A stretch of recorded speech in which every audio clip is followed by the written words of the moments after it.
Oh, good morning, good afternoon, good evening, depending on when this video finds you. Just want to talk about a subject real quick. I don't think this is going to be a long one,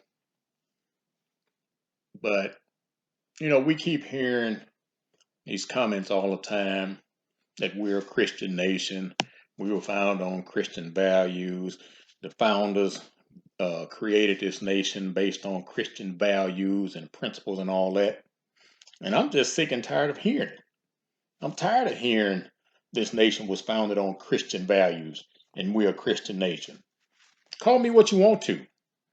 Now, you've heard in many of my previous videos that I do believe in the Bible. I do read the Bible. But I'm tired of hearing that we were founded on Christian values and we are Christian nations. And one of the reasons I believe that the people keep believing this fallacy is because pastors keep teaching it. The founders of this country, not all of them, but several of the founders of this nation owned slaves. So how were they Christians? Even in the fight for making this place free from oppression, they only wanted freedom for themselves. They didn't want freedom for the slaves that were here. They wanted to free themselves from the shackles of Britain. But it's like I read something some years ago. It said, how can these men, and this is written by white guys, say, how can these men talk about their fighting for freedom while they're still holding a chain at the other end of their hand strapped to somebody else's neck? And so how were these founders Christian if they were still willing to keep slaves? The wealthiest nation on earth, that's what they tell us America is, the wealthiest nation ever, built and got rich from free labor and oppressing the people. Pastors tell us all day long to obey Romans 13 like it doesn't need to be explained. But how can you totally do what Romans 13 says if the ruling authorities are doing everything contrary to God? Now, you ask yourself, are you obeying man's laws or are you obeying God's laws? See, Romans 13 needs to be explained in some proper context. And you're going to have to read more than Romans 13 to understand that. You can't sit there and just blindly follow Romans 13 because one of the things our pastors try to tell us, God established the authority. God established the authority. God established the authority. But nowhere will you ever read in God's word that God said for us to obey ungodly authority if it contradicts his word. You will never find that in the Bible. If you do, please let me know. So do you obey man or do you obey God? And see, a lot of y'all have put pastors in the place of God with a little g. So y'all think that's God's representative and they're doing a piss poor job of educating you on anything relating to God in the Bible. Government laws said oppressing people was legal. Raping women was legal. Not paying laborers was legal. Stealing from people was legal. Hangings and lynchings were legal. Jailing people that were looking for work was legal. Whistling in public and being thrown in jail for it was legal. Convict leasing was a real thing. Fighting to protect yourself against the people that were oppressing and mistreating and misabusing and abusing you was illegal. If you were black, you couldn't fight back against the people that were doing you injustice. That was illegal. But them treating you bad was legal. And in many cases, it was punishable by death, legally. Government laws don't punish those who kill blacks the same way they punish blacks for killing whites. Economic oppression for blacks was legal. Political oppression for blacks was legal. Justice oppression was legal. Social oppression for blacks was legal. And moral oppression for blacks was legal. So you mean to tell me Romans 13 supports all of that? You might need to check your pastor, because your pastor don't know what the hell he talking about. Your pastor has become, in many cases, a tool of the government. That's why they got the 501c3 in place. Y'all need to understand this stuff. And I know I got some pastors that listen to it, and if you ain't one of those that do that, I'm not talking to you. But all of these things were legal and legitimate and justified. So you telling me Romans 13 will support all of this maltreatment of a people? Make it make sense to me. Make it make sense. Substandard education for black students was legal. Giving them leftover torn up books that the white kids didn't use anymore was legal. The conditions of the school buildings, regardless of how poor they were, was legal. Pulling black children out of school to make them go work on farms was legal. But this country was founded on Christian values, you say? Making blacks take literacy tests before they could vote was legal. Beating and killing blacks for voting Republican was legal. You know, some of the things I've mentioned so far happened after slavery had ended in a country supposedly founded on Christian values and supposedly still living by those same values. At what point do we ask ourselves, why was this country founded on Christian values and not biblical values? Biblical values and Christian values are not the same thing. Christianity didn't even become a thing until 400 years after Christ. And they did that. They called it Christianity to make it seem like it was Christ-like. So you're going to have to do some research and find out what Christianity really is. The Messiah led something called the Way. The guy we call Christ led something called the Way, W-A-Y. And those who practiced it were actually called followers of the Way. There was no such thing as Christians in Christianity back then. Like I said, that came 400 years after Christ. See, when we look at all of these things, servitude, according to the Bible, was supposed to be forgiven after 7 years. And that was a debt servitude. You owed somebody something, so you took 7 years to work it off. If it wasn't paid off after 7 years, they still were biblically obligated to release you from that debt. The slate was supposed to be clean. Well, shadow servitude or slavery, which is what they describe what was going on in this country and going on in some other places still today. But shadow slavery kept people locked up until enough wealth had been generated.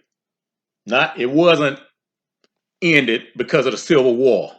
The Civil War had nothing to do with slavery. The Civil War was always about money. You had the same people financing both sides so they could put both sides in debt and be indebted to them forever. See, you were only useful to them long as you had a strong back and you could work hard. Once you got old, they wanted to put you out on the street. They didn't care what happened to you. So the Civil War was not fought over the slavery issue. The slavery issue was getting ready to end anyway because of the cotton gin that was hurting those slave owners' profits, because now you don't need as many hands to do the work. And then in the process, if you're buying a cotton gin, you got to buy it from a black guy. Ain't that something? So they really didn't want to do anything to make this black guy wealthy, but at the same time, their wealth was hurting because Eli Whitney had created the cotton gin. And I mean, there's some issues out there with Eli Whitney, but you know, that's another story another day. Now, the KKK was a legalized government law enforcement organization for the Democratic Party. Now, many of today's pastors teach blind obedience to the government.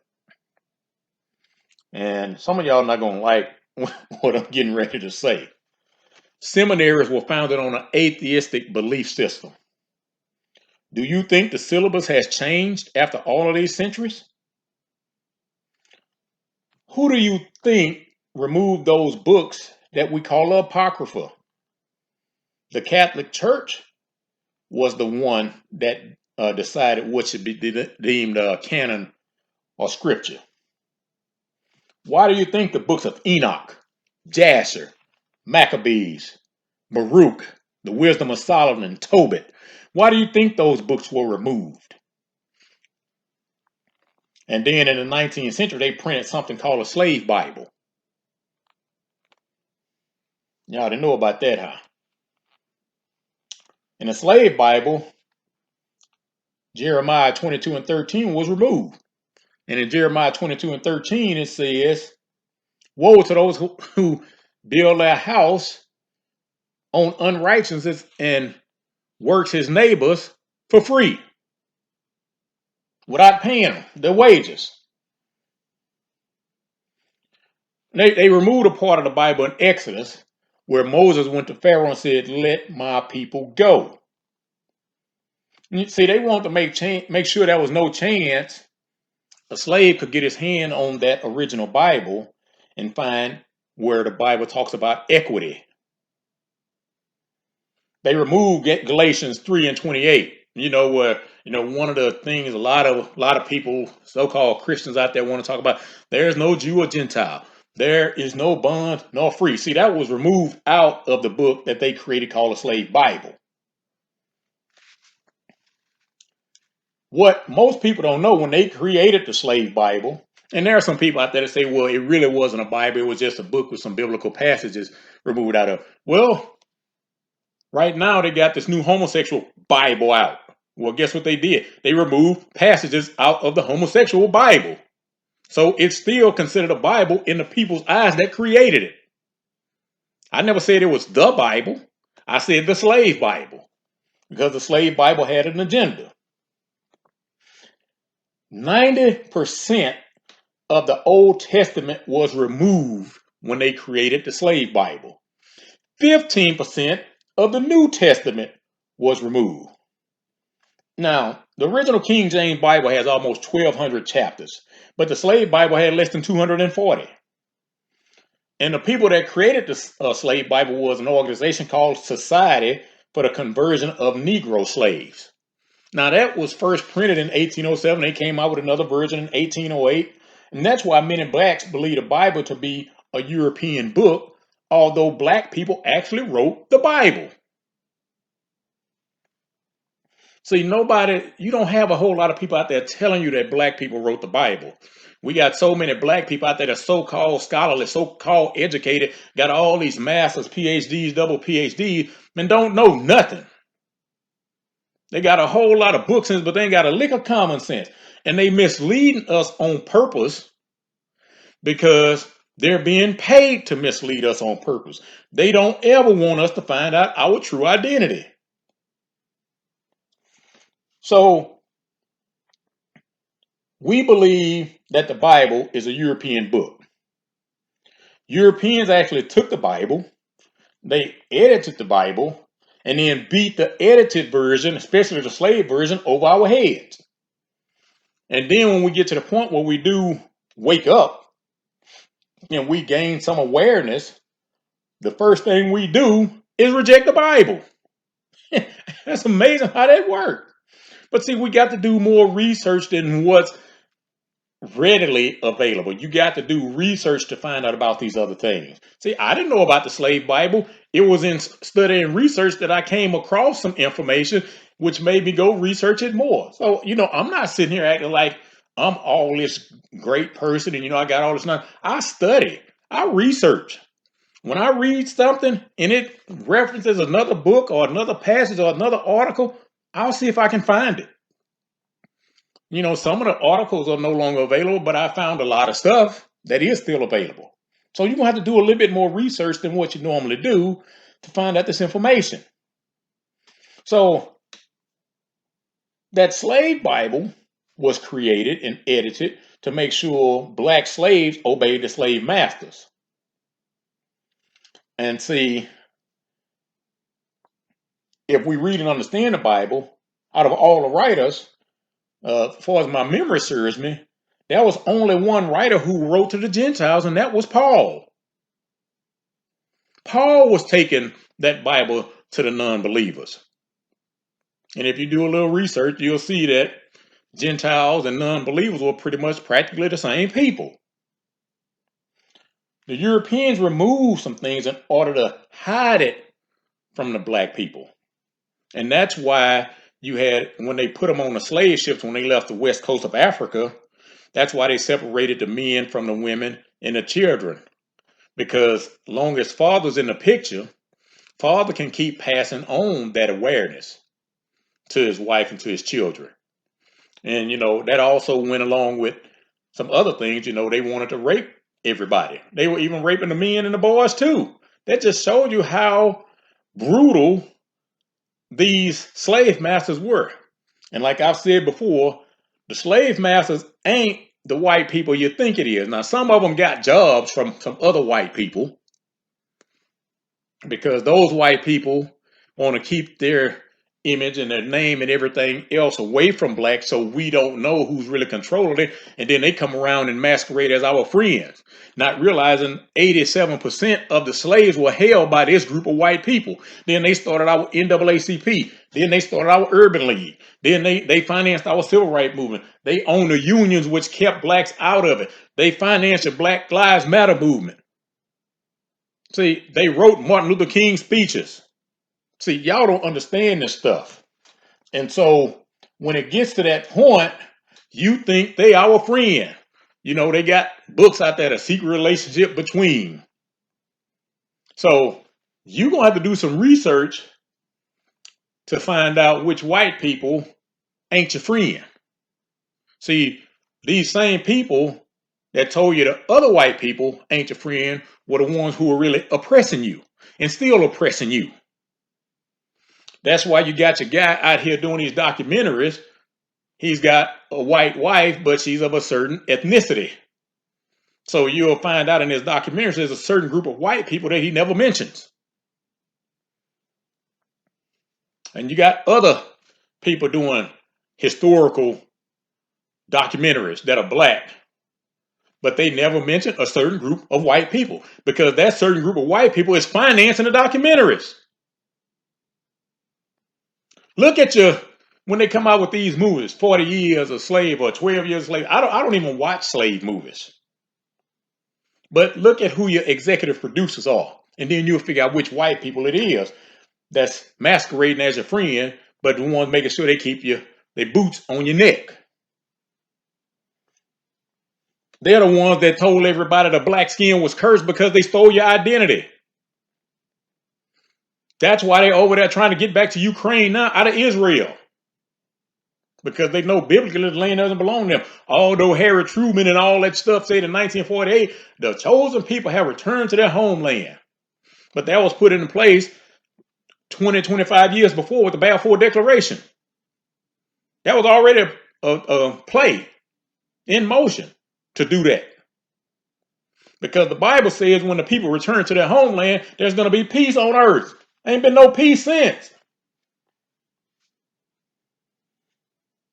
So they taught us that we were subservient as a people. They taught us that we were cursed because of Ham's sin. And if you read your Bible, see, that tells me all the time, we don't read our Bibles. Ham wasn't cursed, Canaan was. They tell us, and they told our ancestors under slavery, y'all supposed to suffer on this side. Y'all won't get y'all blessings until y'all die and go to heaven. Hey, I love my brothers, regardless of their ethnicity or skin tone. If you and I believe in the same thing, biblically, you my brother. I don't care what color you are.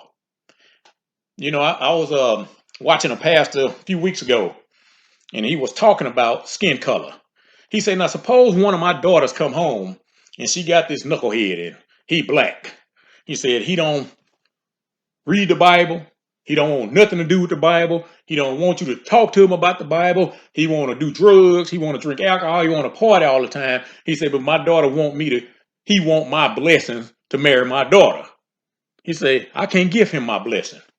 He said, but suppose my same daughter comes home with a white guy, loves God, reads his Bible, does everything. He's more interested in learning about the Bible. He's interested in learning about God. He said, but as black people, we look at him because he's white and say he can't be my brother. He said, that's who I'm giving my blessing to because that's my brother.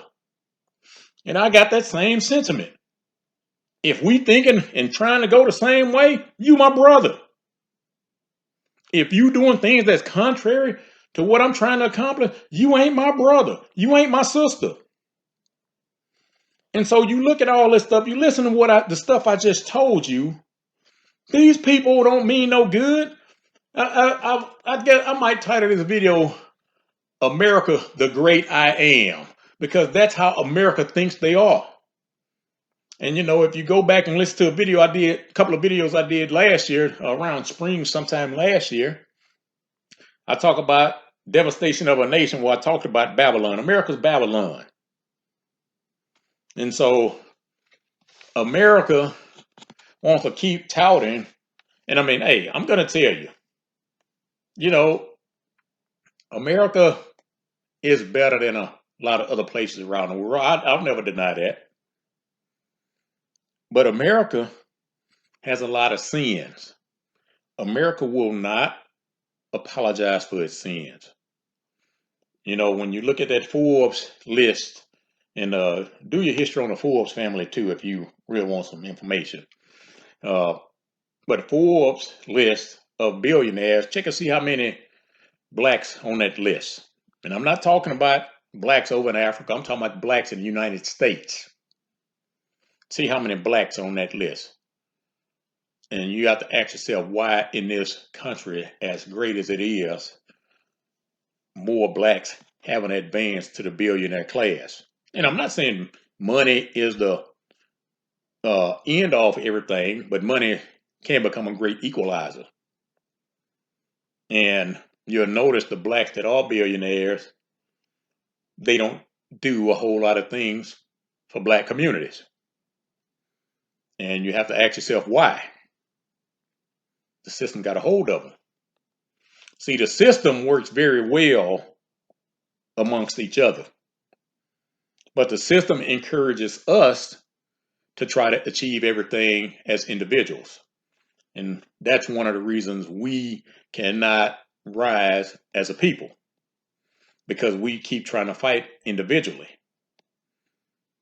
And, you know, we keep doing things to hurt one another. I remember my physical therapist just left about an hour ago.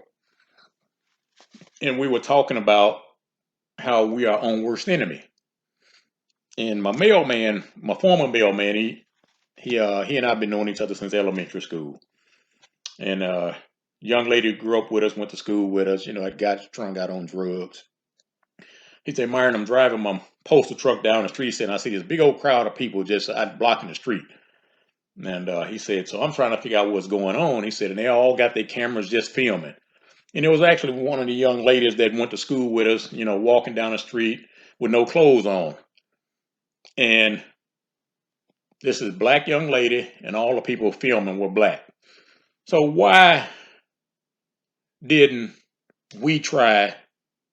anybody in that group try to grab her, put a jacket or something around it, and get off the street? But we'd rather see one of our brothers and sisters, in misery instead of trying to take them away from that shame and neglect. And that's what we do. You know, we won't reach out our hand to help, but we'll film your misery because our thought process is, well, I'm not doing as bad as them. And so you don't see many of your black billionaires doing a whole lot of things for the black community. Yeah, every now and then they'll throw us a bone and say, you know, we did something for the black community. But if you check the records, and I mean, when you got that type of money, when you got any type of money, you can do with it what you want to. You can help who you want to. And so I'm not tripping on that, but why is it most of the help goes to non-black communities, non-black entities, non-black groups. Why is it? Because the system has grabbed a hold of them. And they told them, hey, you can't do this. Why do you think we go start schools in other countries and not here? And so, a lot of us want to do missionary work. I mean, there's nothing wrong with doing missionary work. But why are you not doing missionary work in your own communities? You want to go abroad and tour the world at somebody else's expense, because your missionaries are not going on these trips on their own. Somebody's financing that. Somebody's paying for them to do that. And I mean, I'm not sitting here saying they're going to stay in a Ritz-Carlton when they're going abroad. But why not do some missionary work in your own communities? And when I say own communities, I mean people that skin looks like yours, because a lot of blacks live in multicultural areas, and I'm not saying anything is wrong with that, but I'm just saying, why aren't you coming back to the black community, reaching out and doing missionary work? We have to ask ourselves that question. See, because when our pastors, especially if they black pastors, they got us so hooked into the church system, which is not even biblical. It's supposed to be assembly system, not church system. They got us so hooked into the church system that when we're home, we got to attend all of their weekly meetings. Or, they want to chastise you for not coming to Bible study. They want to chastise you for not coming to brotherhood and deacon meeting. They want to chastise you for not coming to choir rehearsal. They want to chastise you for not coming to mission meeting. See, you see what I'm saying? So if you're spending all this time in this building, when are you able to do outreach? Jesus said, go out. Jesus said, go out. Say that one more time. Jesus said, go out and make disciples. Jesus said, go out to the four corners of the earth and make disciples of men. So if Jesus said, go out, why are your pastors telling you to come in? Jesus said for us to go out and make disciples. Your pastors are telling you, invite somebody to church. Your pastors are lazy. Your pastor's supposed to be doing outreach. And so this whole church system got us jacked up. But it goes back to what I said about seminaries, founded on an atheistic belief system. Don't take my word for nothing I said. Do your own research. That's why, we give more props to the pastors that went to seminary than we do the ones that so-called got called by the Lord. And a lot of those that say they got called by the Lord got called by their mama. I remember one guy telling me years ago, you've been called to preach. I said, well, maybe so. I said, but not like the way society thinks. I had another lady tell me, Brother Myron, you need to become a preacher. I said, I don't play with God like that. I said, a lot of men do, but I don't play with God like that. And see, that's the problem. We think we got a little Bible in us. We call to preach. Like Booker T. Washington said, that black farmer sitting there plowing behind that mule, that farmland all them years, and that got tired of that sun beating down on him. And after a while, he said, I'm tired of the sun beating down on me. This Negro was called to preach. And so the Bible has been used. And I mean, I can understand why a lot of people say the Bible is an oppressive book. But see, they hadn't gotten around the right people to get the right people to help them understand some things. I know one guy, he calls it the Bible, Buybull. Hey, that's his issue. He's got the answer for that.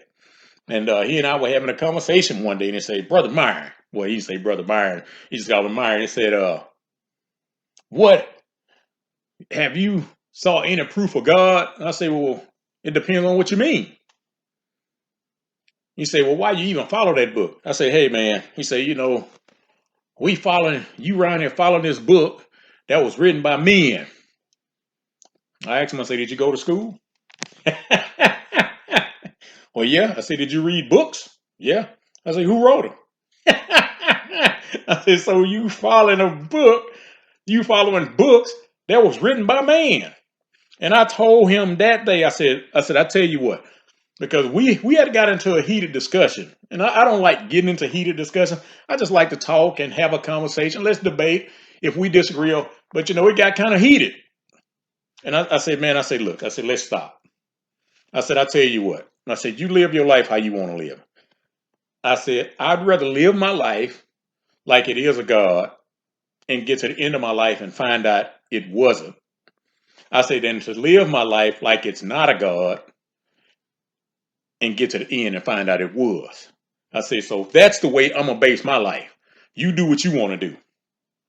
And, so I see why a lot of people do say the Bible is a oppressive book. But like I said, people that say that are picking and choosing what they want to see or what some other person with an agnostic or atheistic viewpoint or humanist viewpoint has told them. But they never do any research for themselves. And I mean, I went on a search for the Bible to find the writers of the Bible to see if the people that we were taught wrote the Bible were really true or was it some manipulation and all that. And came across some stuff sometime back, some years ago, talked about this one family wrote the whole Bible and all that. And so I did more research. I said, no, there's not enough validity to this. And I did some extensive research on that family. And I said, no, this is just not valid. And like I said, I went through that period where I did question the Bible myself. And the more I question the Bible, the more information I find out to say, okay, the Bible is God's word. But not the slave Bible, not the homosexual Bible, not the humanistic Bible, not the atheistic Bible. Because, yeah, you got an atheistic Bible too. And see, people don't understand that. And like I said, these pastors are teaching us to blindly obey Romans 13. But like I said, all of those things I mentioned were legal. So do you follow man's laws or do you follow God's laws? If man's laws contradict God's laws, which ones do you follow? And based on what we see in society, we see what most people are following. And there's nothing in the Bible that says for you to treat people that way, the way the slaves were treated in this country. There's nothing in the Bible that supports that. There's nothing in the Bible that says you kill and lynch a certain group of people. These people were so barbaric that they would fix picnic baskets for the lynchings and cross burnings. When they put a black person on a cross and burned them at the cross. They would do picnic baskets when they would have a hanging or a lynching. And they would go as a family with their children like it was some spectator sport. But that was legal. And you want to tell me God supported that? You want to tell me Pastor said blindly support that? No, you're going to have to go somewhere else with that. And I'm fixing to get worked up. So I'm going to cut this off right now. And I just want to say love you to my brothers and sisters, my true brothers and sisters.